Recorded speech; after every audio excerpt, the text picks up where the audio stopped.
ঐ কাইলৈতো সৰস্বতী পূজা আহিলে ন কাইলৈ সৰস্বতী পূজা মই নহয় এবাৰ তামান এনজয় কৰিম তামান এনজয় কৰিবা কিন্তু কেনেকৈ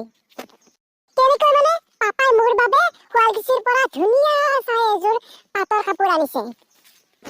আৰু কেৱল কাপোৰে নহয় মোক বিউটি পাৰ্লাৰত যাবলৈও পাপাই 1500 টকা দিছে এতিয়া মই স্কুলৰ পৰা বাহিৰে বিউটি পাৰ্লাৰত যাম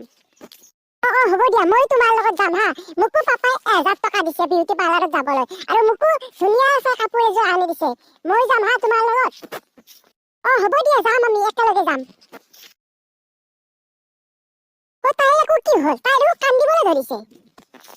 হয়তো তোমাৰ আকৌ কি হ'ল তুমি কিয় কান্দি আছা নাই মই কিয় কান্দিম কান্দা নাই মই আমাৰ দেউতাইতো তোমালোকৰ বাপাৰ দৰে চাকৰি নকৰে ইমান ধুনীয়া এখন স্কুলত পঢ়াইছে মোক ৰিক্সা চলাই কিয় মোৰ বাবে সৌভাগ্যৰ কথা ইমান দামী কাপোৰ কৰ পৰা দিব মোক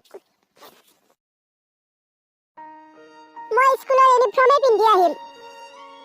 ঠিক আছে হ'ব দিয়া মোৰ ইমান ধুনীয়া মৰমৰ এজনী বান্ধৱীয়ে স্কুলৰ ইউনিফৰ্ম পিন্ধি আহিব ময়ো স্কুলৰ ইউনিফৰ্ম পিন্ধি আহিম হয় ময়ো স্কুলৰ ইউনিফৰ্মে পিন্ধি আহিম আৰু ইয়াৰ লগতে মই সকলো স্কুলৰে প্ৰধান শিক্ষকলৈ অনুৰোধ জনাইছো যেন সকলো স্কুলতে সৰস্বতী পূজাত ইউনিফৰ্ম পিন্ধাটো বাধ্যতামূলক কৰে নহলে মোৰ এজনী বান্ধৱীয়ে মনে মনৰ ভিতৰতে কান্দি থাকিব সেইটো মই কেতিয়াও নিবিচাৰো গতিকে ভিডিওটো যদি ভাল লাগিছে আৰু মই কোৱা কথাখিনিত যদি একমত তেতিয়াহলে এই ভিডিওটো শ্বেয়াৰ কৰক ৰাইজ শ্বেয়াৰ কৰক